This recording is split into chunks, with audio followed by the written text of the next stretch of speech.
बिस्मिल्लाह इन्नल हम्दुलिल्लाह नहमदुहु व नस्तईनुहु व नस्तगफिरुहु व नऊज़ु बिल्लाहि मिन शुरूरि अनफुसिना व मिन सय्यिआति अमालिना मन यहदिल्लाहु फला मुदिल्ल लहु व मन युद्लिल फला हादिय लहु व अशहदु अन ला इलाहा इल्लल्लाहु वहदहु ला शरीका लहु व अशहदु अन्ना मुहम्मदन अब्दुहु व रसूलुहु अम्मा बाद फ़इन्न खैरल हदीसि किताबुल्लाह व खैरल हदी हदी मुहम्मदिन सल्लल्लाहु अलैहि वसल्लम व शर्रल उमूरि मुहदसातुहा व कुल्लु मुहदसातिन बिदअह वकुल्ला बिदातिन दलाला वकुल्ला दालातिन फिन्नार।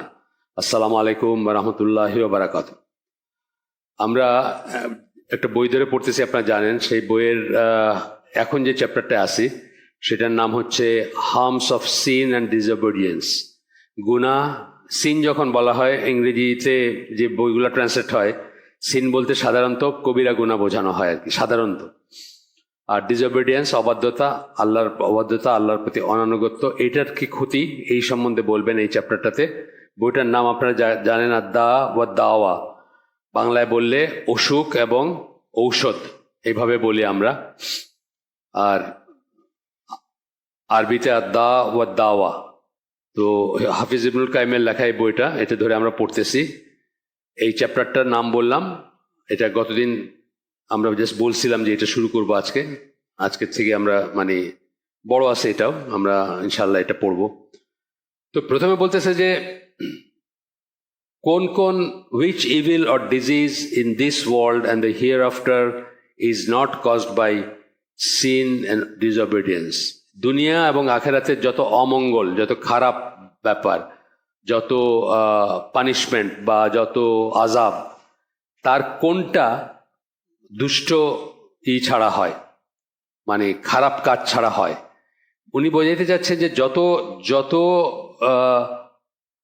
দুর্গতি, যত খারাপ পরিণতি, যত অসুখ বলতে চাইছেন, অসুখে যে অন্তরের অসুখ আমরা যেটা পড়তেছি, অন্তরের রোগ বা অসুখ, এবং তার পড়তেছি আমরা। তো উনি বলতে চাচ্ছেন যে যত খারাপ পরিণতি, সেটা কোনটা গুনাহ বা অবাধ্যতা ছাড়া হয়। অর্থাৎ বলতে চাচ্ছেন সকল খারাপ ব্যাপার গুনাহ বা অবাধ্যতা থেকে আসে, আল্লাহর প্রতি অবাধ্যতা বা গুনাহ থেকে আসে। তারপরে অনেক লম্বা একটা লিস্ট দিচ্ছেন, আমরা একটু একটু করে পড়ব।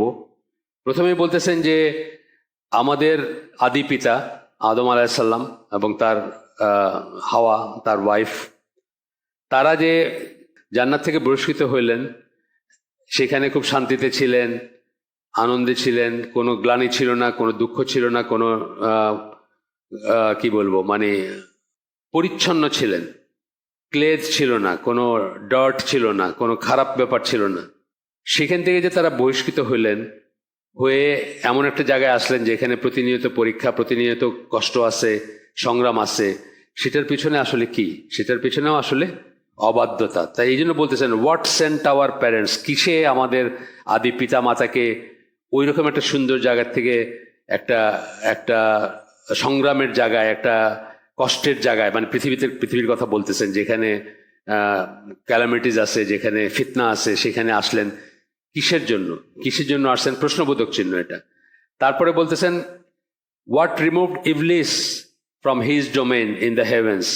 ইবলিসকে, সেও তো আল্লাহর খুব নিকটবর্তী ছিল, সেই পজিশনটা সে কেন হারাইলো এবং সে কেন কার্সড হইল?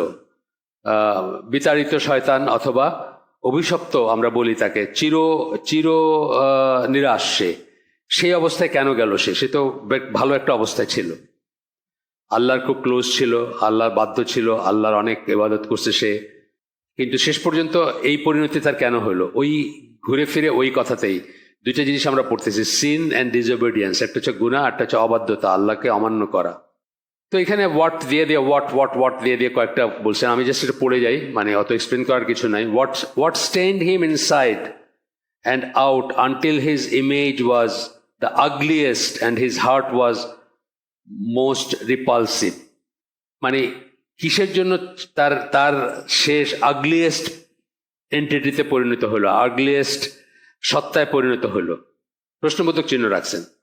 What replace his closeness to Allah with distance. আল্লাহর এত নিকটবর্তী ছিল সে, সেটা আল্লাহ থেকে এত দূরবর্তী হয়ে গেল, যে এই যে ডিফারেন্সটা আসলো, এটা কিসের জন্য হইল?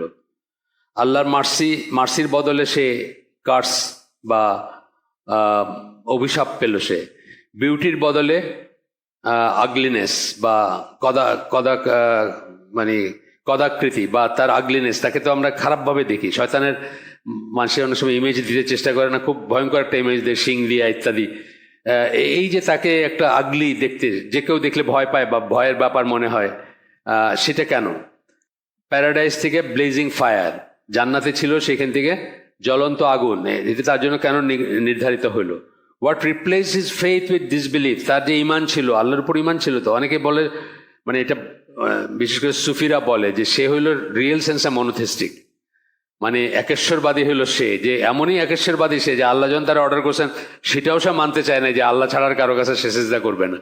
মানে এটা একটা, এর কথাটা ঠিক না, মানে কিন্তু ওরা বলে আর কি এরকম, যে রিয়েল সেন্সে শয়তানি হচ্ছে একমাত্র একেশ্বরবাদী, কারণ সে আল্লাহ ছাড়া কারোর সামনে নত হইতে চায় না আর কি। যাই হোক, কিন্তু আল্লাহ অর্ডার, আমরা এটা অনেক সময় বলি যে আমাদের এই হচ্ছে আল্লাহ যা আদেশ করছেন সেটা পালন করা, বুঝি বা না বুঝি। যেমন আল্লাহ আমাদেরকে কাবার দিকে সেজদা করতে বলছেন, কাবার দিকে সেজদা না করতে যদি বলতেন যে ফুজিয়ামা মাউন্টেনের দিকে সেজদা করতে হবে, আমাদের তাই করতে হতো।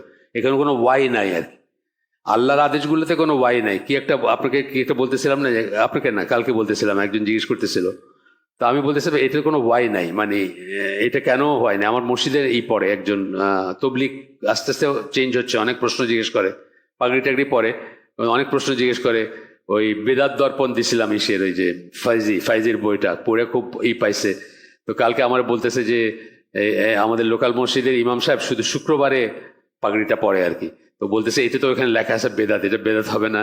সে কিন্তু রোজ পাগড়ি পরে। তা আমি বললাম যে এটা তো যদি এরকম হয় তাহলে তো তাই হওয়ার কথা আর কি। তার মনে অনেক প্রশ্ন আছে। তো সেখান থেকে সে বলতেছে যে মসজিদে জুমার পরে পড়লে 4 রাকাত আর বাসায় পড়লে 2 রাকাত কেন? আমি বললাম দেখেন, এটা কেন নাই কোনো ইবাদতের জিনিসগুলো তৌকিফি একটা কথা আছে। তৌকিফি মানে আল্লাহ বলছেন তাই, রসুল বলছেন তাই, এখানে কেন নাই? আপনি যদি এখন বলেন যে কেন আমি মাথা মোছে করি, মাথা মোছে করলে কি পবিত্রতা হাসিল হয়, আমি এটার উত্তর দিতে পারবো না, এটা কোনো কেন নাই। বা আপনি যদি এটা বলেন যে আগে মুখ কেন পরে হাত কেন, এটারও কোনো কেন নাই। এগুলা জিনিস আল্লাহর বলা জিনিস, এগুলা নিয়ে কোনো কেন নাই। কিছু কিছু জিনিসে কেন আছে, কিছু কিছু জিনিসের নাই। কিছু কিছু জিনিসের উপকার আমরা হয়তো আল্লাহ বলছেন, আল্লাহ নবী বলছেন, বা আমরাও হয়তো গবেষণা করে দেখছি যে আচ্ছা এটা করলে তো এটা হয়, বুঝলাম যে এটার একটা উপকার আছে। কিন্তু তৌকিফি জিনিস যেগুলো, যে বলছে এটা এরকম করবো, এটা কোনো কেন নাই। মোজা মাসে করার সময় মোজার উপরের দিকে কেন করবেন, নিচের দিকে নাই কেন, এটার কোনো কেন নাই। আল্লাহ বলছেন দেখে উপরের দিকে করবেন, বা রসুল বলছেন দেখে উপরের দিকে করবেন। আপনার লজিক বলতেছে নিচে ময়লা হয়, কিন্তু আপনি তা সত্ত্বেও আল্লাহ বলছেন দেখে আপনি উপরেরটা করতেছেন। তো এইসব জিনিসগুলোতে কেন নাই আর কি। তো এই ব্যাপারটাই আর কি। শয়তানের মনে যদি ওই কথাটা আগে আসতো যে আল্লাহর অর্ডার, তাইলে হয়তো সে আর হইতো না আর কি, মানে সেটাই আসা উচিত ছিল। তো বলতেছেন যে ফেথ থেকে তার ইমানটা রিপ্লেস হয়ে গেল ডিসবিলিভ দিয়ে, সে কাফের হয়ে গেল।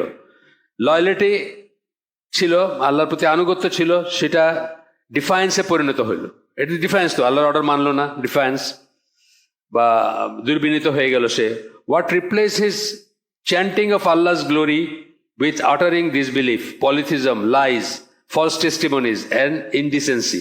মানে সে তো আল্লাহর গুণগান গাইতো, সেখানে এখন সে কি করে? এখন এই কাজগুলো করে না, যে কাজগুলো পরে বলতেছেন কি, একটা হলো কাফের, মানে ডিসবিলিভ, কুফর।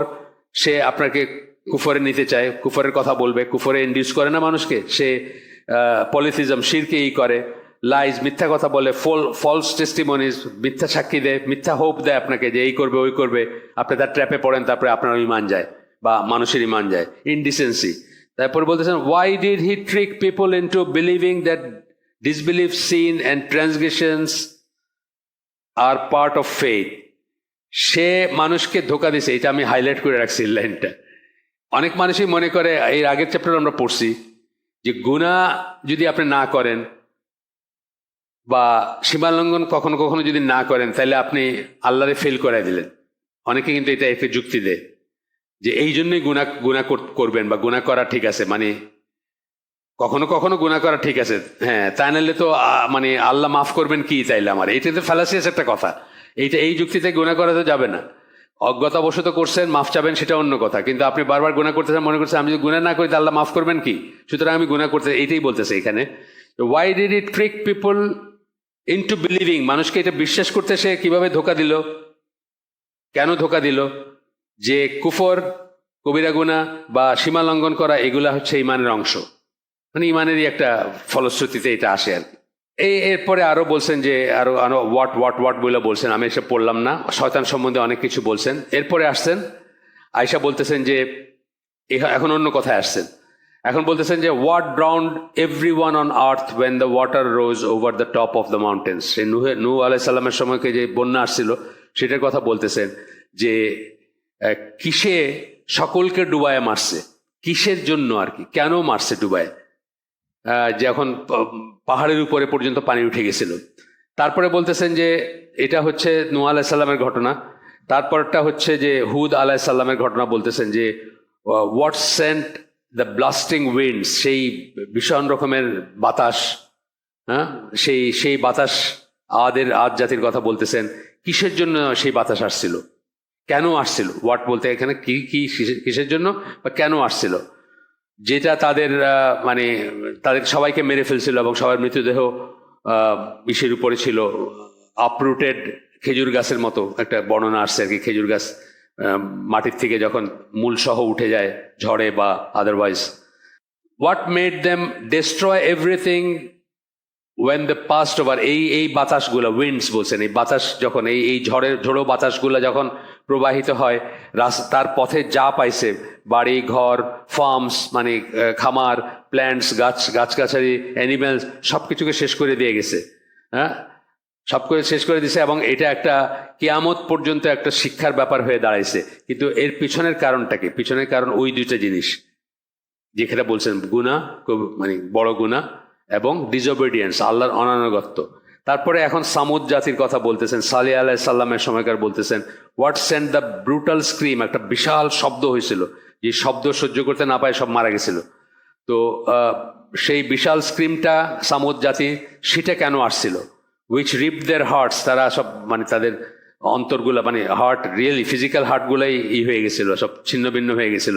Within them and killed every last one of them, প্রত্যেকে মারা গেছিল এটা যারা শুনছিল বা ওই সময়। কেন এটা প্রশ্ন রাখতেছেন? এই প্রশ্নগুলো রাখার পিছনে কারণ কি? এটা এই সকল প্রশ্নের উত্তর হচ্ছে এই দুইটা শব্দের ভিতরে, সিন এবং ডিসঅবিডিয়েন্স, এই দুইটার ভিতরে যাবে। তারপরে বলতেছেন লূত আলাইহিস সালামের কথা, ওই সময় পৃথিবী যে আপসাইড ডাউন হয়ে গেছিল সেটার কথা বলতেছেন, মাটির জমিনকে যে উল্টায় দেওয়া হয়েছিল। এবং এরপরে শুআয়ব আলাইহিস সালামের কথা বলতেছেন, যারা তার জাতি ওজনে কম দিত। এখন দেখেন এটা কিন্তু আমাদের দেশে মোটামুটি আমরা সেই ফেজের ভিতরে যাইতেছি। প্রতিটি জায়গায় প্রতিটি ক্ষেত্রে কিন্তু ওজনে কম দেওয়ার একটা চেষ্টা আছে, আপনি জানেন বা না জানেন। কখনো যায় না, কখনো না যায় না, কখনো বাধ্য হয়েও হইতে পারে, মানে সে আপনাকে আর কিছু কমিট করতেছে না। যেমন ধরেন ছোট্ট একটা জিনিস বলি, এই যে আম সত্য আছে না, এটা কিন্তু আগে চ্যাপ্টা এবং মোটা ছিল, এখন আস্তে আস্তে এটা চিকন এবং পাতলা হইতেছে। খেয়াল করেন দেখেন, চিকন এবং পাতলা হইতেছে। তার কারণ হলো ইনফ্লেশন হয়েছে, এখন একই দাম রাখতে চেষ্টা করে তাকে ওটা চিকন বা পাতলা বানাইতে হইতেছে। এটা বুঝি আমরা যে মানে বাধ্য হয়ে সে করতেছে হয়তো, কিন্তু মানুষ তো এমনি আপনাকে কম দিতেছে। মানে আমরা আপনাদের গল্প বলি না যে একবার সবুজ উদ্যোগের মানে প্রাথমিক দিনগুলোতে মামুন তখন ওটার সিইও ছিল, ওই আমরা 11 নম্বর রোডে ছিলাম তখন। তো মামুন একবার ঠিক করলো যে এই রামাদানে সবকিছুর দাম সে কমে দিবে আর কি, মানে বাজার থেকে কম দামে দিবে, যেহেতু রমাদানের জিনিসপত্রের দাম বেড়ে যায়, মানুষের কষ্ট হয়। ওয়ালাইকুম সালাম। সে করলো কি, আপনার ড্রামে করে তেল, সয়াবিন তেল নিয়ে আইসা স্টক করলো, যে সবাই মানে এবং ওয়ার্কিং ক্লাস, বিশেষ করে গার্মেন্টসে যারা চাকরি করে, বিশেষ করে তাদেরকে টার্গেট গ্রুপ, তারা আর কি সবকিছু বাজারের চেয়ে কম দামে দিবে, বাজারে যে দাম থাকবে তার চেয়ে কম দামে। তখন এখন ড্রামের তেল তো আর ড্রামে কিসে করে দিবে, বোতলে করে দিতে হবে। সে খোঁজ করলো 1 লিটারের নাকি কোনো বোতলই নেই বাজারে। 1 লিটারের বোতল বলতেছে যেটা, সেটা 990 980 এরকম মিলিলিটার আর কি। মানে ওইখানেই চুরি, বোতলেই চুরি পয়লা। আপনাকে দিতেছে বোতল, 1 লিটারের বোতল, আপনি খুশি হয়ে যাইতেছেন গিয়ে বাসায়, যে মানে ভৈরে ভৈরে মুখে মুখে ভরে দিছে, কিন্তু এটা আসলে 980 990 বা আরো কম। তো এই চুরি এইভাবে সবাই ওজনে কম দিছে। এবং ওজনে কম দেওয়ার একটা দিক আমরা দেখি, আরেকটা দিক দেখি না, যেটা আমরা প্রায় বলি যে আপনি 10টা থেকে 5টা পর্যন্ত সরকারি অফিসে চাকরি করবেন, আপনি কন্ট্রাক্ট সাইন করছেন। এখন আপনি সরকারি অফিস তো দুপুরবেলা আপনার কোটটা চেয়ারের উপরে রেখে আপনি এখন বাজার সদাই করে দিয়ে আসেন, একটু বাসায় গিয়ে চেকটা ভাঙায় দিয়ে আসেন, ব্যাংকের একটু কাজ করলেন। কি করব বলো, ব্যাংক তো এই 5 দিনই খোলা থাকে, উইকেন্ডে তো আর ব্যাংক খোলা থাকে না, এই যুক্তিতে আর কি। আপনি কিন্তু আসলে ওজনে কম দিলেন। এবং এটা খুব ভয়ঙ্কর একটা আছে, প্রত্যেকটা মানুষ বাংলাদেশে কিন্তু আপনি এইভাবে হিসাব করলে প্রতিটি মানুষ কিন্তু ওজনে কম দিতেছে, মানে যারা গিভ অ্যান্ড টেক আছে যাদের আর কি। আমার মতো বেকার যারা, তাদের উপায় নাই ওজনে কম দেওয়ার আর কি। কিন্তু যারা মানে কর্ম করে খাইতেছেন, কাজ করে, তাদের প্রত্যেকের কিন্তু ওজনে কম দেওয়ার স্কোপ আছে এবং তারা সেটা দিচ্ছেও। তো এই জন্য একটা হাদিস আছে না যে এমন কোনো সময় আসবে না যখন মানুষ ওজনে কম দিবে অথচ আল্লাহ তাদের উপর জালিম শাসক বসায় দিবেন না। তো এই গত মানে আমরা যে 18, 15, 16, 17, 18 বছরের গল্প বলি যে অত্যাচারী শাসক ছিল আমাদের উপরে বা অত্যাচারী মেকানিজম ছিল, আমি অলওয়েজই বলছি যে মেবি আমরা এটা চাই নিছি আমাদের উপরে, কারণ প্রতিটি মানুষ ওজনে কম দিচ্ছে। আপনি দেখেন, হিসাব করে দেখেন, এখন হিসাব মিলায় দেখেন। আপনার বড় বড় ডিপার্টমেন্টাল স্টোর, মানে যাদের 500টা আউটলেট হয়তো বাংলাদেশে আছে, তারা ওই যে এক্সপায়ারি ডেট ঘষা মইসা ওইটার উপরে লাগাইছে বলে ধরা পড়ছে, দেখছেন না? ফাইন করছে ওদের, বিশাল নাম করা। এটা ওজনে কম দেওয়া। আপনি যেটা বলতেছেন সেটা দিচ্ছেন না আমাকে। ওজনে কম দেওয়া মানে একদম লিটারালি ওজনে কম দেওয়া তা না। আপনি বলছেন একটা এক্স দিবেন, দিতেছেন ওয়াই, এটাই ওজনে কম দেওয়া। আপনি বলতেছেন যে এটার এক্সপায়ারি ডেট আছে বলে আমার কাছে বিক্রি করতেছেন, অথচ এটা 6 মাস আগে এক্সপায়ার করে গেছে, তার মানে ওজনে কম দেওয়া, মানে প্রকারান্তরে তাই। এটা বিশাল লেখা আছে এটার উপরে। ওই যে সূরা রহমানের আয়াতটা আসছে না যে ওজনে করতে না করছেন, হেরফের করতে না করছেন, ওইখান থেকে বিশাল আছে, লেখা আছে এটার উপর, লেখালেখি ওজনে কম দেওয়ার কত রূপ আর কি পৃথিবীতে, সেটা আর কি। মোহাম্মদ আসাদ একজন আর কি, যিনি এটাকে খুব হাইলাইট করছেন ওজনে কম দেওয়াটাকে। উনার এসে আমি প্রথম বুঝি যে মানে খালি ওজন না আর কি, ফিজিক্যাল ওজন ছাড়াও যে কম দেওয়া, উনি চোখ খুলে দিয়েছিলেন আর কোন একটা লেখাতে দেখছিলাম।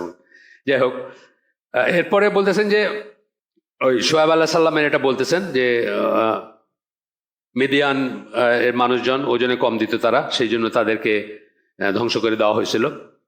এরপরে বলতেছেন ফেরাউনের কথা, যে ফেরাউনের মানুষজনকে কিসে বা কেন ডুবায় মারা হইলো, এবং মানে তারা জাহান্নামী কেন, তাদেরকে জাহান্নামী কেন করা হইলো, এবং দেয়ার বডিজ ওয়ার ড্রাউন্ড, তাদের শরীরগুলা ডুবে মরল। কেন বলতেছেন এই কথা? এবং সোলস ওয়ার বার্নড, এবং রুহগুলা পোড়ানো হইলো। তার কারণ হলো তাদের তো শরীর ফেরত দিচ্ছেন আল্লাহ ফেরাউনের, বলছেন না? এই জন্য শরীরটা তো ইনটেক্ট আছে, যেটা আমাদের দেখার জন্য আছে। এই জন্য এই কথাটা বলেন আলাদা করে, যে তাদের শরীরটাই করা হয়েছে, মানে ডুবায় মারা হয়েছে। দেখেন, হাফিজ ইবনুল কায়েম যখন এটা লিখতেছেন তখনও কিন্তু উনি জানেন না যে হ্যাঁ ফেরাউনের বডি যে প্রিজার্ভড, এটা কিন্তু জানেন না। জাস্ট আল্লাহ বলছেন কোরআনে, সেই জন্য উনি মেনশন করছেন এখানে। এটা তো 1800 সামথিং এ আবিষ্কার হয়েছে, এই ফেরাউনের বডি বা পিরামিড জিনিসটি 1800 সামথিং এ আবিষ্কার হয়েছে। তার আগে তো কেউ জানতো না। মানে এটা মরিস বুকালি বলছেন তার বইতে। এখানে আমি খেয়াল করলাম যে উনি তো আসলে 700-800 বছর আগের, তার মানে 1800-র অনেক আগের উনি মানুষ। কিন্তু উনি যে আল্লাহ বলছেন যে তো আজকের দিনে তোমার শরীরটা ফিরাই দিলাম, ওইখান থেকে বলতেছেন যে তাদের, আমি আবার পড়ি এটা, what drowned Firaun and his people in the sea and transported their soul to the hellfire, তাদেরকে জাহান্নামের, সোল বলতেছেন কিন্তু রুহ। তারপরে বলতেছেন the bodies were drowned and their souls were burned, মানে শরীরগুলা ডুবায় মারা হয়েছে কিন্তু রুহগুলা পোড়ানো হয়েছে বা পুড়ছে তারা। আচ্ছা, এরপরে বলতেছে কারুনকে কেন মাটি করে নিল, মানে মাটির ভিতরে সে মাটি তাকে গ্রাস করছিল, হয়তো ভূমিকম্প বা কিছু ওই ধরনের কিছু। মাটি গ্রাস করা মানে ডুবে যায় না অনেক সময়, একটা জায়গার নিচের দিকে চলে যায়, চোরা বালি, চোরা কাদা, ল্যান্ডস্লাইড, অনেক কিছু হয়। তো সেটা আর কি, মানে তাকে গিলে ফেলছিল কেন মাটি। What made the earth swallow Karwan along with his home, wealth and family, তার বাড়ি, তার সম্পদ এবং তার পরিবার সহ মাটি তাকে গিলে ফেলছিল। তারপরে আবার একটু সামনে গিয়ে বলতেছেন সূরা ইয়াসিনে যাদের কথা বলা হয়েছিল তাদেরকে কেন ধ্বংস করা হয়েছিল, যে সূরা ইয়াসিনে যাদের কথা, এইটা আসলে তাফসীরকাররা অনেকেই এটা সম্বন্ধে মন্তব্য করেন না, যে আমরা জানি না এটা আসলে কোন জায়গার কথা বলা হচ্ছে। কিন্তু কালকে আমি দেখলাম এই যে এই আবু বকর জাকারিয়ার যে তফসিরটা আছে, ওইটার সাথে তকিউদ্দিন হিলালি, মোহসেন খানের ইংলিশ নোবেল কোরআনের ব্যাখ্যা আছে। ওইখানে বলতেছে সম্ভবত এটা অ্যান্টিওক সিরিয়াতে একটা শহরের নাম ছিল, তো সম্ভবত ওই শহরের কথা বলতেছে আর কি, মানে বলা হয়েছে। সিরিয়া বা লেভান্ট যেটাকে আমরা বলি ওইটা আর কি, শাম যেটাকে বলা হয়তো আগে। শাম বলতে তো একটা বড় জায়গা, এখনকার সিরিয়া প্লাস লেবানন টেবানন সব মিলায়, তো খুব সম্ভবত সেইখানের একটা শহর। এটাও সম্ভবত বলে বলছেন, বিকজ তাফসির সাদিতে বলতেছেন যে আমরা জানি না এটা কোন শহর আর কি, বা কোন জায়গা এটা, সূরা ইয়াসিনে যাদের কথা বলা হয়েছে। সূরা ইয়াসিনের আয়াতগুলা হচ্ছে আপনার 13 থেকে 32-এর ভিতরে এই বর্ণনা আছে এদের আর কি। এই যে দুজন রসুল আসলেন, আর তারপরে আরেকজন আসলেন, একটা লোক তাদের মানে লোকালয়ের একজন এসে বললো যে এরা যদি তোমার কাছে বিনিময় না চায় এবং নিজেরা রাইটলি গাইডেড হয় তাদের কথা শোনো। সূরা ইয়াসিনের 21 নম্বর আয়াতে মানে কাদের কথা শুনবেন এই কথা আসছে আর কি। তো ওই কথাগুলো বলতেছেন। এরপরে আসতেছেন চিলড্রেন অফ ইসরায়েলের কথা, যে দুইবার তাদেরকে একদম মানে আপরুটেড করে, মানে এমনভাবে তাদেরকে বহিঃশক্তি আইসে তাদেরকে নির্মূল করছে, পুরা স্লেভ বানায় নিয়ে গেছে, তাদেরকে বাড়িঘর সব একদম ম্যাসাকার করে দিয়ে গেছে। দুইবার হয়েছে, কোরআনে আসছে এই কথা। জেরুজালেমের কোরআন যে বইটা আছে ওইটাতে এটা নিয়ে আলাপ করছেন ইমরান নাজার হোসেন। আমি যেহেতু এটা ট্রান্সলেট করছি, আমার হঠাৎ মনে হলো যে এটা খুব বেশি করে হাইলাইট করছেন আর কি, দুইবারের ব্যাপারটা একদম সহ, মানে নাম টাম সহ, কারা কখন কি হয়েছিল।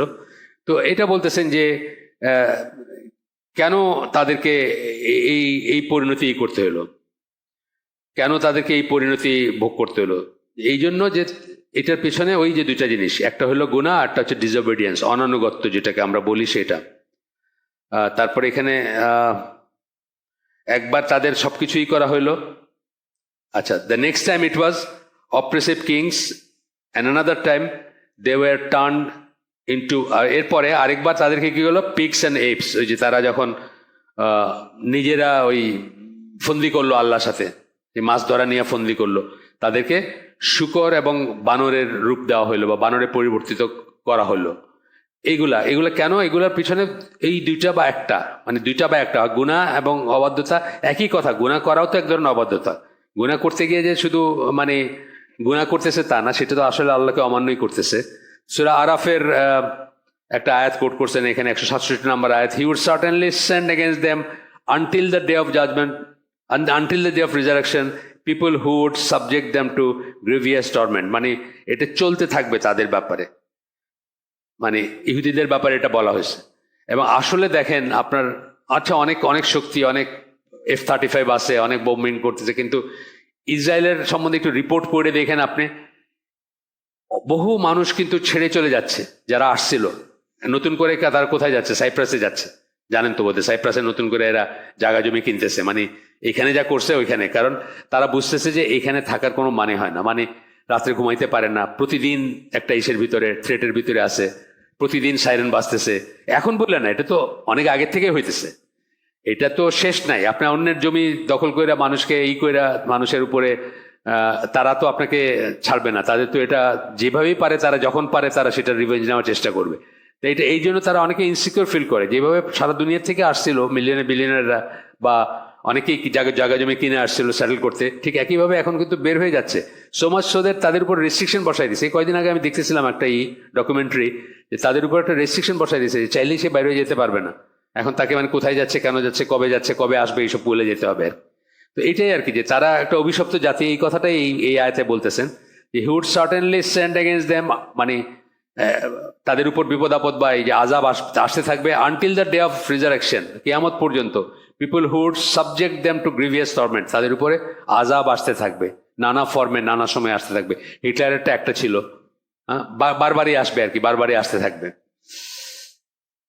এবার তো আসলে নিউজ ব্ল্যাকআউট ছিল, আপনি জানেন তো, মানে পৃথিবীর সবচেয়ে মানে কি বলবো, ওই করা আর কি, সবচেয়ে রেগুলেটেড মিডিয়া হচ্ছে ইসরায়েলের। এবার তো একদম অফিসিয়ালি ছিল আর কি, কেউ কিন্তু পাঠাইতে পারে নাই, যেগুলো চোরাগপ্তা কিছু পাঠাইছে আর কি, কিন্তু অফিসিয়ালি একটা আছে না, যে এই জায়গায় ধরেন ইরানেরটা যেভাবে দেখাইতেছে, অথবা এমনকি সৌদি আরবেরটা যেভাবে দেখে, ওগুলোর উপর রেস্ট্রিকশন আছে, কিন্তু তারপরেও এগুলো আমরা অনেক দেখতেছি। কিন্তু ইসরায়েলের কিন্তু আসলে আপনি দেখবেন অনেক দূর থেকে তোলা একটা ছবি, ওই ধোঁয়া দেখা যেতেছে, এই পর্যন্তই, কিন্তু সমস্ত কিছুতে ব্ল্যাকআউট ছিল যে কি হয়েছে না হয়েছে। এরপরে আর একটু সামনে আব্দুর রহমান ইবন জুবায়ের বিন নফরাচাদ, মানে একজন তার বাবার থেকে বর্ণনা করতেছেন। নামগুলো আপনাদের কাছে অত ইম্পর্টেন্ট না, সেই জন্য। সফওয়ান ইবন আমর তার বাবার থেকে করতেছেন, ফ্রম না, উনি করতেছেন আব্দুর রহমান ইবন জুবায়ের ইবন নুফায়ের, দ্যাট হিজ ফাদার সেড, তার বাবা বলছেন, কি বলছেন এখন আমরা সেটা পড়ি। After Cyprus was conquered, Cyprus যখন বিজয় করা হইল, its captives were divided, some were crying, মানে যাদেরকে এই বন্দি হিসাবে নেওয়া হইলো তাদেরকে ভাগ করে দেওয়া হয়েছে, এর ভিতর কেউ কেউ কাঁদতেছিল। তখন আবু আদ-দারদা সিটিং অ্যালোন ক্রাইং, তখন দেখা গেল যে আবু আদ-দারদাকে সাহাবী ছিলেন, আমরা তার কথা আগে এখানেও বর্ণনায় পড়ছি, আগে কয়েকটা জায়গায় আসছে, আবার এখানে আসছে। উনি কাঁদতেছিলেন, তখন তাকে জিজ্ঞেস করছেন, যিনি বর্ণনা করতেছেন এই আসারটা বা হাদিসটা, তিনি আপনার বলতেছেন যে আমি তাকে জিজ্ঞেস করলাম যে তুমি কাঁদতেছো কেন? Allah has given power to Islam and its people, আল্লাহ তো ইসলামকে শক্তি দিয়েছেন, মানে একটা দেশ জয় করছেন বা একটা জায়গা জয় করছেন। সাইপ্রাসের বেসিক্যালি একটা আইল্যান্ড আর কি, বড় আইল্যান্ড, আপনারা হয়তো জানেন, দুই ভাগে বিভক্ত, মানে টার্কির অর্ধেক আর ইসের অর্ধেক, মেইনল্যান্ডটা। ছোট ছোট আইল্যান্ড আছে চারিদিকে, কিন্তু বেসিক্যালি এটা বড় আইল্যান্ড। অর্ধেক হচ্ছে তুরস্কের আর অর্ধেক হচ্ছে গ্রিকদের বা গ্রিক সাইপ্রিয়ট বলি আমি। গ্রিকদের মানে গ্রিক বংশধর বা গ্রিক মানে বংশ কি বলবো, মানে ওদের বংশানুক্রমে যারা, তাদের আর কি। এবং এই জন্য গ্রিক্সের সাথে কিন্তু তুরস্কের একটা খুব খারাপ সম্পর্ক, হয়তো জানেন আপনারা। প্রায় যুদ্ধ জাহাজ রেডি হয় যুদ্ধ করার জন্য, হয় না শেষ পর্যন্ত, কিন্তু একটা ব্যাপার। এখানে তুরস্ক আবার একটু বিগ ব্রাদার আর কি, ছড়ি ঘোরায় বেশি। কারণ ওই যে কোনো কিছুতে ওরা ডাকলেই তুরস্ক আগায় যায় আর কি। ওই যে অংশটা মানে টার্ক সাইপ্রিয়ট বলি আমরা, বা টুর্ক সাইপ্রিয়ট বলা হয় আর কি। আচ্ছা, তো তখন ওনার কাছে বলে যে কেন কাঁদতেছো? এখন তো ইসলামকে আল্লাহ পাওয়ার দিয়েছেন, হ্যাঁ, has given power to Islam, ইসলাম এবং ইসলামের মানুষজন মানে মুসলিমদেরকে আল্লাহ পাওয়ার দিয়েছেন। তখন উনি বলতেছিলেন, ও টু ইউ, দুর্ভোগ তোমার। এটা হলো একটা আরবি আর কি। How insignificant the creation is to Allah when people ignore his commands. মানুষ যখন আল্লাহর আদেশ অমান্য করে তখন আল্লাহর কাছে সে কত তুচ্ছ হয়ে যায়, ইনসিগনিফিকেন্ট হয়ে যায়। আল্লাহ ডাজন্ট কেয়ার তখন, তার কি হইল, কি দুর্দশা হইল, কত দুর্গতি হইল, আল্লাহ ডাজন্ট কেয়ার, এটাই বুঝাইতে চাইছেন আর কি। This mighty powerful nation ruled over the land only recently, সাইপ্রিয়টদের কথা বলতেছেন বা গ্রিকদের কথা বলতেছেন, যে এই মাইটি পাওয়ারফুল নেশন এই অল্প কিছুদিন আগে এই জমিটাকে কত দাপটের সাথে শাসন করছে। It abandon the command of Allah and suffered from what you now see. আল্লাহর আনুগত্যের বাইরে গেছে এবং দেখতেছো যে কি ঘটতেছে তাদের কাছে, এখন কি অবস্থা তাদের দেখতেছো। আসলে ওই ক্রস সেকশন থেকে যখন কেউ মাইটি অবস্থায় থাকে তখন কল্পনা করতে পারে না যে তার ফল হবে। এটা আর কি সকল বিগ পাওয়ারের ব্যাপারেই প্রযোজ্য। ব্রিটিশরা ধরেন যখন তারা পিক অফিসে ছিল, তারা কি কখনো চিন্তা করছিল যে তারা আমেরিকার পা চাটবে? এবং মানে এখন কি একটা অবস্থা না তাদের, মানে নিজস্ব একটা মতামত দিতে পারে না তারা, এখন মতামত দিতে পারে না। আর সোমাসদের টাকার কার্লসন বলে একজন আছে না, টাকার কার্লসন, এশিয়ার আগে ওই ফোক্সের ছিল, অ্যাঙ্কর ছিল, কনজারভেটিভ থিঙ্ক ট্যাঙ্কের একজন বা এক্সট্রিম রাইটের।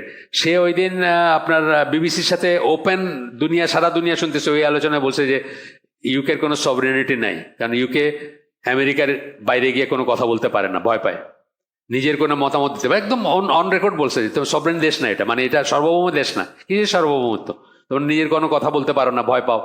তো এই ব্রিটিশ সাম্রাজ্য ধরেন জাস্ট এখন থেকে 200 বছর আগের কথা চিন্তা করেন, কল্পনা করতে পারছে যে তাদের এরকম অবস্থা হবে যে সবকিছুতে ইয়েস স্যার বলবে তারা, বা ওইদিকে তাকায় থাকবে যে আমেরিকা কি ভাবতেছে কিছু বলার আগে, বলা যাবে কি যাবে না।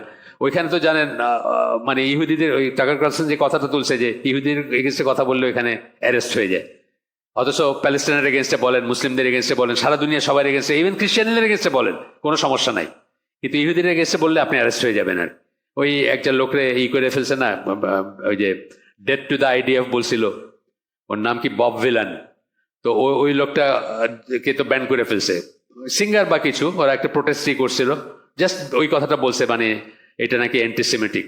অথচ আইডিএফ মানুষ বাইরে গাজায় মানুষ মেরে গান করে দিল, সেটার জন্য কিছু করা মানে কোনো সমস্যা নাই, কিন্তু ডেথ টু দ্য আইডিএফ বলছে ওইটার প্রোটেস্ট হিসাবে। আর এইগুলো তো বলেই থাকে মানবাধিকার কর্মী যারা গান গায়, এরা একটু উল্টাপাল্টা বলে না, অনেক সময় বলে, মানে মানবাধিকার দেখাইতে গিয়ে বলে, কত এরকম বলছে দেখবেন আপনি, অনেক পাবেন অন দ্য রেকর্ড। ওই একজন আইরিশ সিঙ্গার ছিল, মহিলা, মুসলমান হয়েছিল পরে, সে তো স্টেজে ওই ক্রিশ্চিয়ানিটির কি একটা ডকুমেন্ট ছিঁড়ে ফেলছিল, ওর পরে তাকে অনেকদিন সাইডলাইন করে রাখছিল স্টেজের উপরে আর কি, ওই ক্রিশ্চিয়ানিটির কোনো একটা কমান্ডমেন্ট বা এই টাইপের কিছু একটা একদম টুকরা টুকরা করে ছিঁড়ে ফেলছিল। জাস্ট প্রোটেস্ট করতে গিয়ে আর কি, যে মানে এই রিলিজিয়ন কি হবে যেটা আমাকে এইরকম শিখায় বা এরকম বলে, এরকম বলে সে প্রোটেস্ট করছিল আর কি। এরা এগুলো বলেই থাকে, কিন্তু তাই বলে এই পরিণতি হয় না যেটা এদের হয়েছে আর কি। এই কয়দিন আগের কথা, কি গ্লাসস্টোন কি জানি, মানে জায়গাটার নামে ভুলে গেলাম, একটা হয়েছিল, কনসার্ট হয়েছিল ওইখানে আর কি। সে দাঁড়ায় ডেট টু দ্য আইডিয়া বলছিল, বাস সবকিছু থেকে ব্যান্ড আর কি। তার বিবিসি আর তার কোনো প্রচার করবে না, কারণ সে অ্যান্টিসেমেটিক। আইডিএফ রে কেন বললো ডেট টু দ্য আইডিএফ? তো আইডিএফ তো ডেথ মানে অনেক আগেই বলা উচিত, হওয়া উচিত, এবং অনেক আগেই বলা উচিত। যে কোনো মানবতা কর্মীর, আমি বলতেছি মানবতাবাদী, ইসের কথা আমি বলতেছি না, আমি মুসলমানদের কথা বলতেছি না, মানবতাবাদী যারা নিজেদেরকে মানবতা, তাদের তো কবেই ডেথ বলার কথা এটা। কিন্তু না, সেটা বলছে দেখা মানে আমাদের যুক্তরাজ্যে তাকে ব্যান করা হয়েছে। আচ্ছা, আসেন একটু যাই। এরপরে শুবা ইবন আমির ইবন মোর্রা রিপোর্টেড ফ্রম আবুল বাখতারি narrated that the prophet said, যে আল্লাহ রসুল সাল্লাল্লাহু আলাইহি ওয়াসাল্লাম বলছেন, এটা হচ্ছে আপনার আহমদের হাদিস, আবু দাউদের হাদিস, authentic chain of narration. People will not be destroyed until they bring it upon themselves. মানুষ ধ্বংস হবে না যতক্ষণ তারা নিজের উপর এটা ডেকে না নিয়ে আসে। এটাই কোরআনে আরেকভাবে বলছেন যে ক্যালামিটিস যত, সেটা আপনার নিজের হাতের কামাই। আল্লাহ বলছেন না কোরআনে, ক্যালামিটিস যেগুলো আসে, যেগুলা ধ্বংসযোগ্য আসে, যেগুলা দুর্যোগ আসে, সেটা যে ফর্মেই হোক, সেটা নিজের হাতের কামাই। ভূমিকম্প হোক অথবা অন্য কিছু হোক, অত্যাচারী শাসক হোক, হিটলার হোক, মানে যাই হোক, সেগুলো নিজের হাতের কামাই। তো এরপরে সালামা রাসূলের ওয়াইফ, তার বর্ণনায় আসতেছে, আল্লাহ রাসূল সাল্লাল্লাহু আলাইহি ওয়াসাল্লাম উনি বর্ণনা করতেছেন, আল্লাহর মেসেঞ্জার সেড, আল্লাহ রাসূল বলেন, when sins become apparent in my ummah, যখন অ্যাপারেন্ট হবে মানে দৃশ্যমান হবে, অ্যাপারেন্ট কথাটা একটা মানে হচ্ছে দৃশ্যমান, তাই না? গুনাহ বা কবিরা গুনাহ যখন দৃশ্যমান হবে আমার উম্মায়, আল্লাহ will directly send a punishment that befalls the whole nation. আল্লাহ তখন ডিরেক্টলি একটা পানিশমেন্ট, মানে খুব ডিরেক্টলি বলতে কি, মানে আস্তে আস্তে আস্তে আস্তে হইতেছে তা না, কিন্তু আপনার এই ভূমিটা ধরেন আমরা পানির লেয়ার নষ্ট করে দিয়েছি, আমরা গাছ কেটে ফেলতেছি, over the period of time 100 বছর পরে হয়তো এটা মরুভূমি হইতেছে, সেটা না আর কি। ডিরেক্টলি বলতে বোঝা যাচ্ছে সাডেন এবং তৎক্ষণাৎ আর কি। হ্যাঁ, তো ডিরেক্টলি আসবে, befalls the whole nation. She asked, O messenger of Allah, will there not be some righteous people among them on that day? ইয়া রাসূলুল্লাহ, উনি জিজ্ঞেস করছেন, হে রাসূলুল্লাহ, ওই সময় কি কোনো সৎকর্মশীল লোক থাকবে না? মানে অর্থাৎ সবাই কি খারাপ হবে নাকি? কিছু তো সৎকর্মশীল থাকবে। আল্লাহ রাসূল বলছেন, ইনডিড দেয়ার উইল বি, হ্যাঁ সেখানে থাকবে, সৎকর্মশীল লোক থাকবে। She asked, what will happen to them? সালামা জিজ্ঞেস করছেন যে তাদের কি হবে? আল্লাহ রাসূল বলছেন, they will be struck with whatever strikes the people, তাদের উপরে সেই দুর্গতি আসবে যেটা অন্যদের উপর আসবে, মানে সেই দুর্যোগ বা দুর্গতি আসবে। এটা তো ঠিক, ভূমিকম্প তার খুঁজা মানে পায়াস লোক বা পরেশগার বা সৎকর্মশীলকে আলাদা করে সিঙ্গেল আউট করবে না। হয়তো মিরাকেল আসলে কেউ বাঁচবে, এটা অন্য কথা, কিন্তু এই সিঙ্গেল আউট করার কোনো রাস্তা নাই। Then they will proceed to the forgiveness of Allah and his pleasure, তাদের উপরে সেটা আসবে, সেই আযাব আসবে, সেই গজব আসবে, কিন্তু তারা তারপরে কি হবে? আল্লাহর ক্ষমা এবং আল্লাহর সন্তুষ্টির দিকে তারা যাবে, অর্থাৎ তাদের রূহ বা আত্মা যেটা, সেটা। কিন্তু ওই ফিজিক্যাল পানিশমেন্টটা, তারা ফিজিক্যাল এই আযাবটা তাদের উপর আসবে। এটার অনেক এক্সপ্লেনেশন আছে। এই জন্য মানে যে আমাদেরকে যে মানে সৎ কাজে আদেশ, বন্ধ কাজে নিষেধ করতে বলা হয়, এটার একটা রিজন হচ্ছে এটা, যে যদি না করেন তাহলে বিপর্যয় আসবে, বিপর্যয় আসলে আপনাকে আলাদা করে, আপনি অনেক ভালো মানুষ ছিলেন এটা দেখে আপনার হবে না। এই জন্য আমরা তাকায় দেখবো না, এই জন্য আমরা চেষ্টা করবো এটাকে করতে। এবং যদি আমরা খুব ভয় পাই যে কিছুই করতে পারতেছি না, আমরা পড়ছি না যে রিলিজিয়াস এক্সট্রিমিজম বইটাতে পড়ছি, যে প্রথমে বলছেন তাইলে ওপেন জায়গায় না হয়ে, মানে দাওয়াতি কাজ না করে বা ওপেন জায়গায় মানে কিছু বলার চেষ্টা না করে, মানে ক্লোজ ডোর করবেন। সেটাও যদি না হয়, আপনার ফ্যামিলিও হয়তো আপনাকে বিরোধিতা করবে আপনার, তখন কি পাহাড়ে চলে যেতে বলা হয়েছে, সেক্লুশনে চলে যেতে বলা হয়েছে। কিন্তু তারপরে একটা লাইন জুড়ে দেওয়া হয়েছে, কিন্তু যে পাহাড়ে যাবে তার চেয়ে যে এই ফিতনার ভিতর থেকে এটাকে মোকাবেলা করবে এবং এটাকে ইরাডিকেট করার চেষ্টা করবে, তার মর্যাদা অনেক বেশি। সুতরাং আমরা চেষ্টা করে যাব, তাকায় দেখবো না। যে কোনো জিনিস তাকায় দেখার তো অন্য আছে। ধরেন ওজোন লেয়ার ডিপ্লিট করে যেতেছে পৃথিবীতে, ওজোন লেয়ার ডিপ্লিট করে যেতেছে। এখন আপনি দেখতেছেন চারিদিকে আপনার ওজোন লেয়ার ডিপ্লিট করার জন্য যে কাজগুলা, সেই কাজগুলা মানুষ করতেছে। আপনি চিন্তা করলেন আমি তো করতেছি না, আমার গুনাহ হচ্ছে না, আমি তো করতেছি না, কিন্তু ওজোন লেয়ার যদি ডিপ্লিট করে সেই আল্ট্রাভায়োলেট রে কি আপনারা খুঁজে খুঁজে হার্ম করবে নাকি, যে এই লোক সিএফসি রিলিজ করে না, ওই লোক করছে সুতরাং ওই লোকরে ধ্বংস করি, সেটা তো করবে না, সবার উপরে আসবে। এইরকম ব্যাপারগুলো একটা, এগুলো কালেকটিভ পানিশমেন্ট হবে। কিন্তু এর ভিতরে যদি ভালো কেউ থাকে, যার চেষ্টা ছিল, যে ভালো ছিল, বা যে এটাকে অপছন্দ করছে, বিরোধিতা করছে, সে কি করবে? Will proceed two forgiveness of Allah and his pleasure. Proceed মানে কি, সে সেদিকে যাবে, অর্থাৎ তার রূহ, তার আত্মা, সে মারা যাবে, হয়তো ভূমিকম্প হয়েছে, সব উল্টে গেছে, কিন্তু তার এটা আল্লাহর প্লেজার এবং ফরগিভনেসের দিকে থাকবে, আল্লাহ রাজি থাকবেন তার উপর। বা এটা আহমদের হাদিস, এটা একটু উইক হাদিস, উইক চেনের হাদিস, কিন্তু it is strengthen by corroborating report, মানে আরো সংশ্লিষ্ট রিপোর্ট আছে এই সংক্রান্ত, সেটা দিয়ে এটা স্ট্রেনদেন। এটা আগেই বলছি আমরা, একটা জয়ীফ হাদিসও কিন্তু যদি অর্থটা সাউন্ড হয় এবং আরও যদি থাকে অন্য হাদিসে থাকে, তাহলে এই চেনটা যদি জয়ীফ হয় তাহলেও সেটাকে উল্লেখ করা যায় বা সেটাকে বলা যায়। হাসান বসরির একটা আসতেছে এরপরে আসার, উনি বলেন দিস উম্মা উইল, হাসান বসরি আপনি জানেন, মানে তাবেই ছিলেন, প্রখ্যাত তাবেই।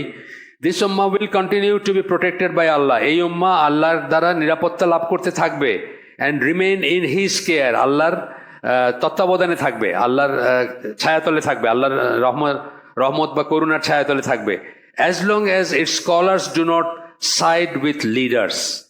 মারাত্মক কথা বলছেন, তাই না? যতদিন এদের স্কলাররা, আলেমরা তাদের হ্যাঁ, মানে তাদের নেতৃত্ব বা নেতৃস্থানীয় যাদের, তাদের পক্ষ অবলম্বন না করে, অর্থাৎ সত্যাসত্য না বলে তাদের পক্ষে গিয়ে তাদের কথাটাকে সাবস্টেনশিয়েট করে। Almost all over the world Muslim শাসকের পাশে যারা থাকেন তারা শাসকের পক্ষে অবলম্বন করেন। All over the world almost শাসকের হয়ে কথা বলেন, তাই না? যে কোনো একটা মুসলিম দেশের ধর্মমন্ত্রী আপনি বাইর করেন, ধর্মমন্ত্রী তো ইউজুয়ালি একজন, মানে ধরা হয় যে উনি ধর্ম সম্বন্ধে অনেক কিছু জানেন।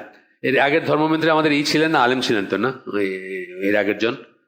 বা ধরেন অন্যান্য পাকিস্তানে বা অন্য দেশে দেখবেন যে ধর্ম যারা করতেছেন, বড় বড় যারা আছেন। কিন্তু একটা জিনিস হচ্ছে যে শাসকের সমালোচনার কতগুলো আদব আছে সেটা, আরেকটা জিনিস হচ্ছে যে তার পক্ষ অবলম্বন করা। দুইটার ভিতরে কিন্তু একটু আলাদা জিনিস, দুইটা একটু আলাদা, আমরা যেন গুলায় না ফেলি।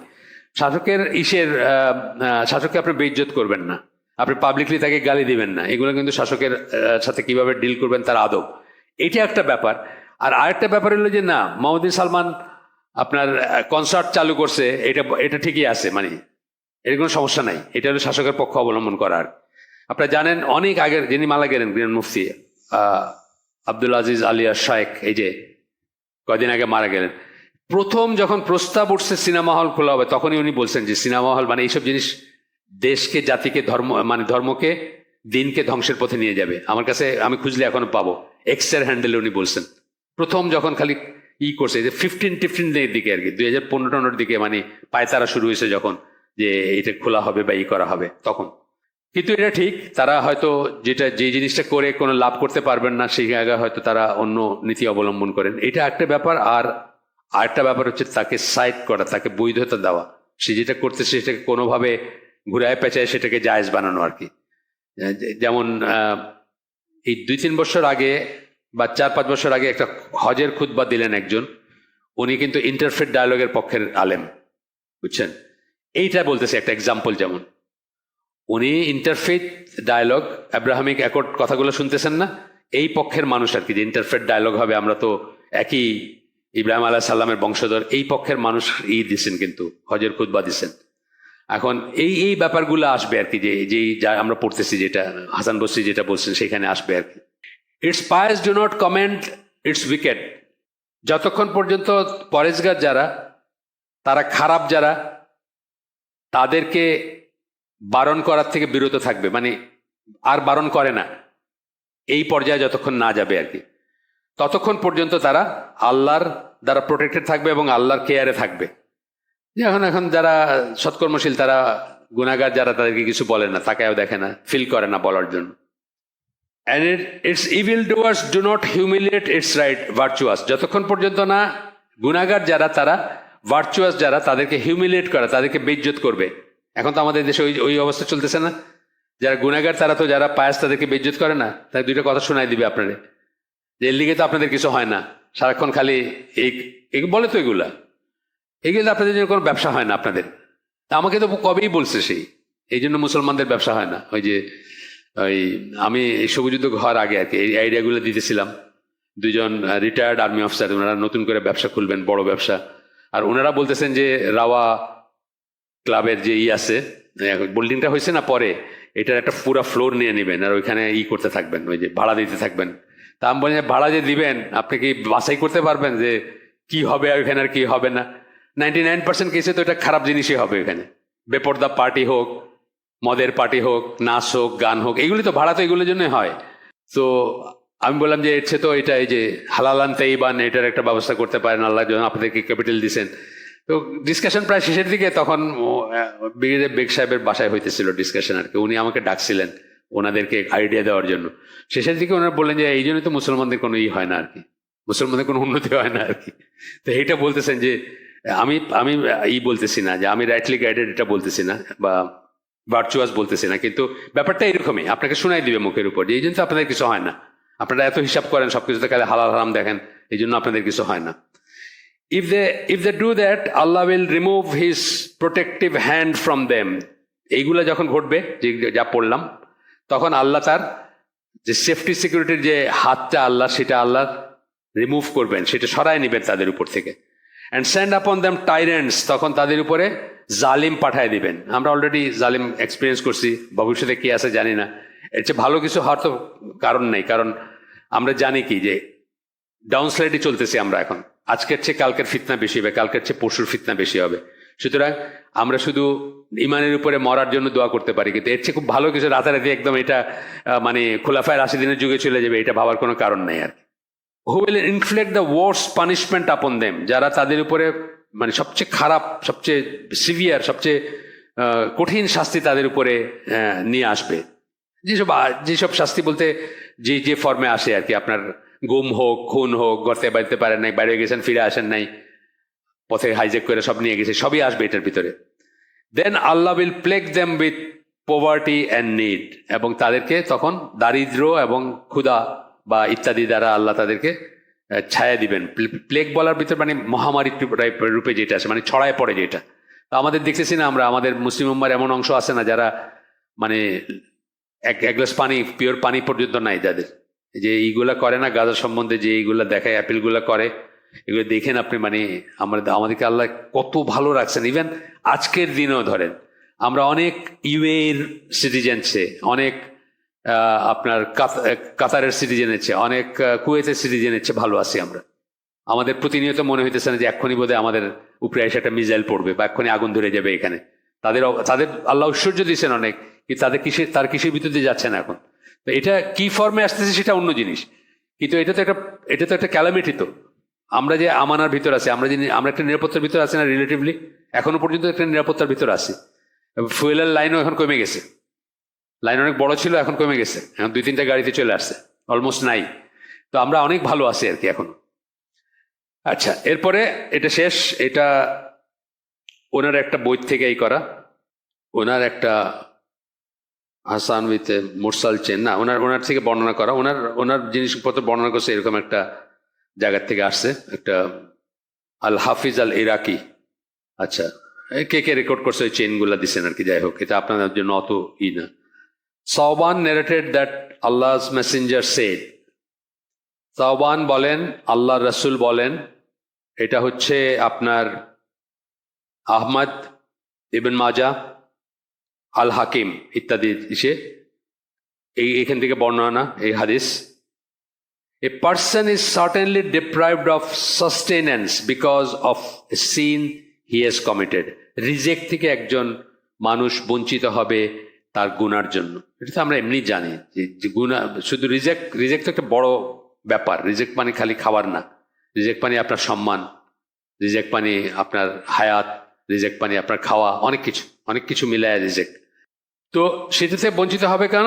সে যে গুনাহ করছে সেটার জন্য বঞ্চিত হবে। গুনাহ রিজেক্ট কমায় দেয়, এবং ওইটা না, গুনাহ আপনার ইমানকে ডিপ্লিট করে। আমরা জানি, এই বইতে বারবার পাইবো আমরা, বা আগেও পাইছি, গুনাহ হচ্ছে আলোচনা জামার বিশ্বাস এটা, বা আলোচনা জামা বলে যে ইমান বাড়ে এবং কমে। প্রথম কথা, এবং সৎ কাজে ইমান বাড়ে, সৎসঙ্গে ইমান বাড়ে, অসৎ কাজে ইমান কমে, এবং অসৎ সঙ্গে ইমান অসৎ সঙ্গ মানে খারাপ লোকের সাথে থাকলে আপনার ইমান কমবে। এই এরপরে একটা আসতেছে, এটা হইল একটু বড় বোধহয়, হ্যাঁ একটু বড় হাদিস, আহমদ, আবু দাউদ, তাবারানির হাদিস। আল্লাহ রাসূল সাল্লাল্লাহু আলাইহি ওয়াসাল্লাম বলেন, soon the nations will invite one another, এটা জানি আমরা সবাই, ফেমাস হাদিস, এটা অনেক অনেক প্রচলিত হাদিস, সবাই জানি হয়তো এখানে।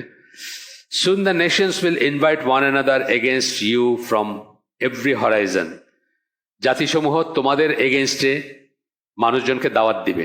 কোয়ালিশন করে না ওরা, কোয়ালিশন করে না ওরা, সমস্ত ইউরোপিয়ান ন্যাটো টেটো মিলে কোয়ালিশন করছে না মুসলমানদের কোপানোর জন্য, সেটা আর কি এখানে আল্লাহ রসুল আগে বলে রাখছেন যে সবাই ডাকবে আর কি, কোয়ালিশন করো। If you are not with us you are with the terrorist, বলছিল না বুশ, কোয়ালিশন আর কি। টেররিস্ট কারা? মুসলমানরা, মুসলিম নাম থাকলে টেররিস্ট। তো soon the nations will invite one another against you from every horizon, সব দিক থেকে ডাকবে মানুষকে। Just as eaters invite others to share their food, যেভাবে কোনো একটা ফিস্ট হলে মানুষ অন্যদেরও ডাকে যে আসেন ভাই খাইতে আসেন, এরকম করে আর কি।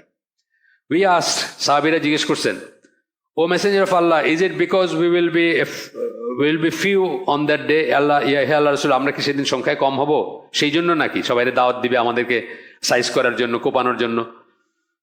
সরি, কোপানোর ল্যাঙ্গুয়েজটা তো পার্লামেন্টারি ল্যাঙ্গুয়েজ না, কিন্তু আসলে তো তাই, ব্যাপারটা তো তাই, তাই না? আপনি তো আর চুমা দিতেছে না, বলতেছে না যে মানে ওরা তো ইরানিয়ানদেরও মুসলমান মনে করে মারতেছে। তো এই যে 145টা বাচ্চা মারা গেছে, কোন মানবাধিকার সংস্থা আপনার মানে প্রোটেস্ট করছে? জাতিসংঘে কি কোনো রেজলিউশন হয়েছে নাকি এটা নিয়ে? হয় নাই তো, উল্টা ইরানের গেছে, বা আপনার বাহরাইনের প্রস্তাবিত বোধে, বাহরাইনের প্রস্তাবে ইরানের এগেন্সে একটা রেজলিউশন হয়েছে না? বাহরাইন ইউএ এর প্রস্তাব, সরি ইউএ এর প্রস্তাবে হয়েছে। তো এটা কেন হয়েছে? মানে উল্টাটা হয়েছে। কিন্তু ওই 145টাই আমি ভাবলাম মানে ওরা তো মুসলমান মনে করতেছে, মুসলিম মনে করতে মারছে, বা মানুষ ধরেন, মুসলমান বাদ দেন, মানুষ, শিশু মারা গেছে 145টা। কোন রেজলিউশন পাস হয়েছে নাকি? আমি তো জানি না, হয়েছে? জাতিসংঘে কোনো রেজলিউশন পাস হয় না এখন, সেটা বলতেছি। তো বলতেছেন যে আমরা কি অল্প হব নাকি সেই দিন? ইয়া রাসূলুল্লাহ, আল্লাহ রাসূল বলতেছেন, you will be plenty on that day like the foam of the oceans, সমুদ্রের ফেনার মতো তোমাদের অগণিত থাকবা তোমরা, অনেক তোমরা হবা সেই দিন। The fear of you will be remove from the hearts of your enemies, তোমাদের শত্রুরা তোমাদেরকে ভয় করবে না। এটা কিন্তু একটা দোয়া, কিন্তু চাওয়া আল্লাহর কাছে যে শত্রুদের ভিতর যেন আল্লাহ ভয় ঢুকায় দেন। এবং এটা আল্লাহ দিছিলেন ওই যুদ্ধগুলাতে, বদরের যুদ্ধে বা অন্যান্য যুদ্ধগুলাতে ভয় ঢুকায় দিয়েছিলেন তাদের ভিতরে। তারা ভয় পেয়ে চলে গেছিল খন্দকের যুদ্ধের থেকে। খন্দকের যুদ্ধ তো হয় নাই, জাস্ট রেড হয়েছিল। কিন্তু একটা সময় যখন ওই আসলো, ওই একটা বাতাস আসলো, শীত আসলো, ওই তাবুগুলা লন্ডভন্ড হয়ে যেতেছে, তা ভয় পায় তারা চলে গেছে। তারা এখানে কোনো আনসেন মনে করছে যে সামথিং ইজ কামিং, আর ভয় পায় চলে গেছে। বা এই যে সূরা হাসরের যে ঘটনাটা ওইখানে বলছেন না, যে তাদের অন্তরে আল্লাহ ভয় ঢুকাই দিয়েছেন। তো এটা হলো একটা আর কি, যে আপনার কাফের আপনাকে ভয় পাবে, আপনার চেহারা দেখলে তো একটা ভয় আসবে, সেটা চলে যাবে তখন। কারণ আপনি তাদের মতো দেখতে, আর ভয় করার কিছু নাই তো। আপনি যখন তাদের মতো দেখতে, তাদেরই মতো ক্লিন শেপ, তাদের মতো টি শার্ট জিন্স পরতেছেন, এই বেশি আগে না, আপনার এই যে 1400 সামথিং এও ছিল। টার্কদের কথা, অটোমানদের কথা বলে ইউরোপে বাচ্চাদের ঘুম পাড়াইতো যে অটোমানরা আসতেছে, এটা ছিল। আজকে কোথায় কি আপনারা কেউ গণেই না, আপনি কে গণে না। ইন্ডিভিজুয়াল লেভেলে হয়তো ভয় পায়, সেটা একটা অজানা ভয় আর কি। ওই প্লেনে শুনছেন না যে ওই প্লেনে ওঠার দোয়া পড়তেছিল এক মুসলিম ইউএসএ তে, একজন বলছে যে আমার তো ভয় লাগতেছে, এরা কি, তো নামাই দিছে প্লেন থেকে। সেটা ইন্ডিভিজুয়াল লেভেলে হয়তো কেউ মনে করতেছে, কিন্তু রাষ্ট্রীয় লেভেলে এটা মনে করে না। তারপরে তো ইউএসএ যাওয়ার জন্য আমরা বাপের নাম পর্যন্ত চেঞ্জ করতে রাজি আছি আর কি। আচ্ছা, তারপরে বলতেছেন যে ফিয়ার অফ তোমাদের মানে তোমাদের এনিমির, তোমাদের শত্রুর বুক থেকে তোমাদের ব্যাপারে ভয় যেটা সরায় না হবে। And weakness will be cast into your hearts, এবং তোমাদের অন্তরে দুর্বলতা ঢুকায় দেওয়া হবে। তখন সাহাবীরা জিজ্ঞেস করেন, হোয়াট ইজ দিস উইকনেস? সেই উইকনেস, সেই দুর্বলতা কি? এটা জানি আমরা, এই হাদিসটা ফেমাস, আবার পড়তেছি কারণ এটা, এগুলো সব তো আসলে সবকিছুই তো পুরাণ, এখানে একটা কথাও নতুন না। বলতে পারেন 1400-1300 বছর আগে হয়ে যাওয়া কথা, উনার জন্য নতুন না। উনি যে তুলে আনতেছেন উনারও নতুন না, আমার জন্য নতুন না। নতুন কোনো কথা নেই ইসলামে, নতুন কথা হলে তো বেদাত হবে। ইসলামের সকল কথাই পুরানো কথা, এগুলোই আমাদেরকে একজন আরেকজনকে রিমাইন্ড করব, মনে করায় দিব, নিজেদের মনে করায় দিব ইত্যাদি। তো তারপর বলতেছেন যে হোয়াট ইজ দিস উইকনেস, সেই দুর্বলতাটা কি? রাসূল সাল্লাল্লাহু আলাইহি ওয়াসাল্লাম বলতেছেন loving this world and hating death, এই দুনিয়াকে ভালোবাসা এবং মৃত্যুকে ঘৃণা করা। মৃত্যু সবাই আসবে, অবধারিত, এটা মনে রেখে, হ্যাঁ আমি ঝাঁপায় গিয়ে পড়ে মরে যাব সেটা বলতেছি না, কিন্তু মৃত্যুকে মানে ওই পরিমাণ ভয় করা উচিত না যে আমি চিরজীবন দুনিয়াতে থাকবো বা থাকার জন্য যে ইচ্ছা সেই পরিমাণ হওয়া উচিত না আর কি। তো বলতেছেন যে এইটা তো আজকে আমরা বুঝি যে আমরা জীবনের জন্য জীবনকে কত ভালোবাসি এবং মৃত্যুকে কত করি। এটা কি করে বুঝবেন, কি দেখে বুঝবেন? আমরা আমাদের এই দুনিয়াতে কত বেশি সময়, সম্পদ, শ্রম, মেধা ইনভেস্ট করতেছি, এইটা দেখে বুঝবেন যে জীবনকে আপনি কত ভালোবাসেন। যে যত বেশি ইনভেস্ট করতেছে এখানে, তার আখেরাতের আশা তত কম বা আখেরাতের চিন্তা তার তত কম। সে এখানেই সবকিছু ইনভেস্ট করতেছে, সে রেমিটেন্স পাঠাইতেছে না। সে যদি বিশ্বাস করতে যে ওইটা তার চিরস্থায়ী জায়গা, তাহলে সে ওইখানে রেমিটেন্স পাঠাইতে। যেভাবে আমাদের লেবাররা মিডল ইস্টে চাকরি করে কিন্তু পয়সা সব দেশে পাঠায়, যে আইসা এখানে আরাম করবে, বউ বাচ্চার সাথে থাকবে, মানে এইটা তার পার্মানেন্ট অ্যাড্রেস, ওইটা প্রেজেন্ট অ্যাড্রেস। একইভাবে মানে দুনিয়া আখেরাতের চিন্তা, এইটাকে যদি আমরা পার্মানেন্ট অ্যাড্রেস মনে করি, তাহলে এখানে ইনভেস্ট করবো সব। এটা দিয়ে বুঝবেন যে কে দুনিয়াকে বা জীবনকে কত বেশি ভালোবাসে এবং মৃত্যুকে কত বেশি অপছন্দ করে। আর না হলে আমরা কি করতাম, এটার প্রেজেন্ট অ্যাড্রেস ভাইবা পার্মানেন্ট অ্যাড্রেসে রেমিটেন্স পাঠাইতাম, ওইখানে পাঠাইতাম সবকিছু বা ইনভেস্ট করতাম। আনাস রাদিয়াল্লাহু আনহু বর্ণনা একটা হাদিস আসতেছে, এর পরেরটা, এটা হচ্ছে আহমদ, আবু দাউদ, আরো আরো আরো অন্য অথেন্টিক চেনে হাদিস। When I was asked up on the night journey,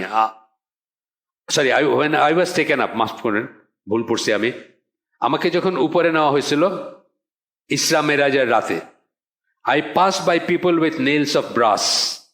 এটা আগে পড়া হাদিস, এই বইতেই আগে আসছে। আগে আমি এমন মানুষদের একটা মানুষের মানে কতগুলো মানুষের পাশ দিয়ে যাচ্ছিলাম যাদের নখগুলা হচ্ছে ব্রাসের। ব্রাস মানে কি? পিতল। পিতলের নখ মানে বুঝতেছেন তো, মানে এটা তো metal. With which they scratch their faces and chest, যেটা দিয়ে তাদের মুখকে আছড়াইতেছিল এবং বুক আছড়াইতেছিল। তখন কি আছড়াইলে কি হবে? রক্তাক্ত হচ্ছিল সেটা আর কি।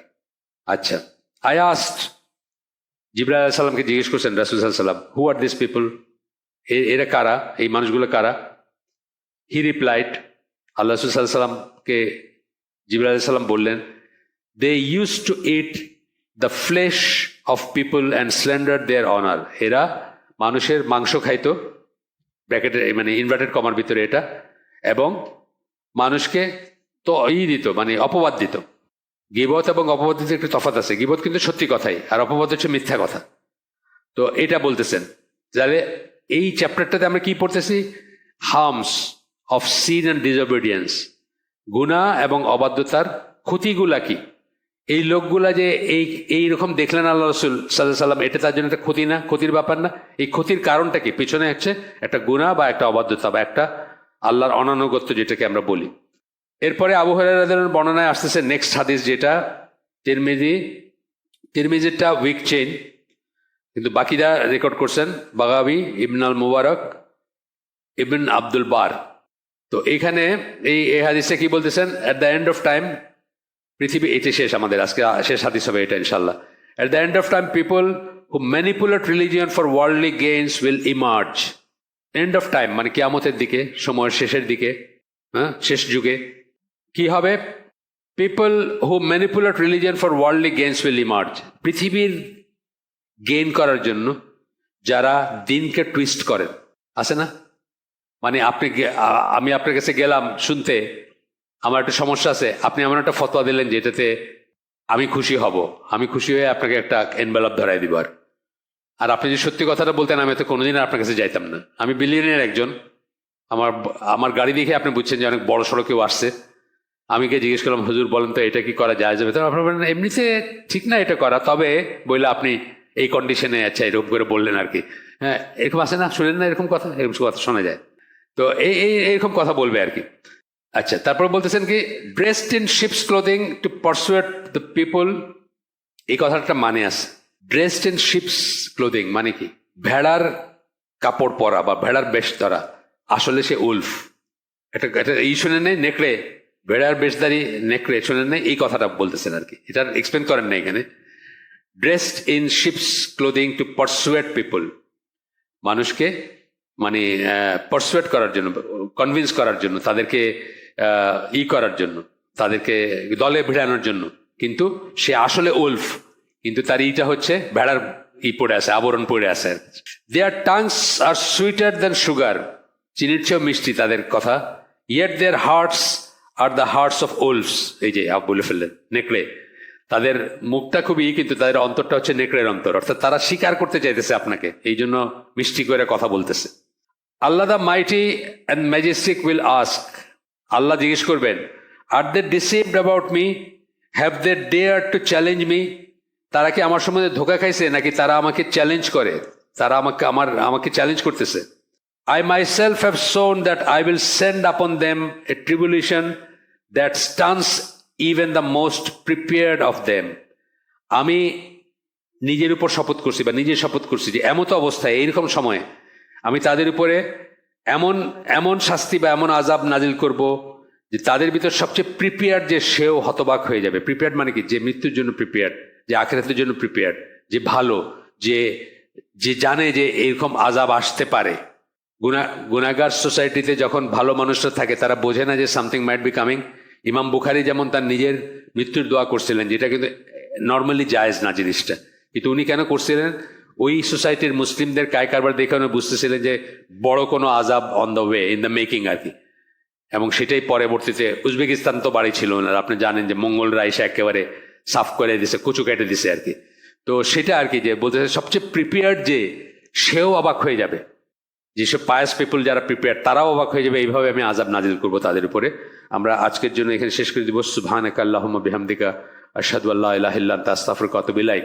আমরা যে শুনলাম তার ভিতরে ভালো কিছু শুনে থাকলে সমস্ত প্রশংসা আল্লাহর, আলহামদুলিল্লাহ। খারাপ কিছু শুনে থাকলে সমস্ত ব্যর্থতা আমার, এবং সেটা শয়তানের তরফ থেকে। আল্লাহ আমাদেরকে তৌফিক দেন যে ভালো শুনলাম তার উপর আমল করার। আসসালামু আলাইকুম ওয়া রাহমাতুল্লাহি ওয়া বারাকাতুহু।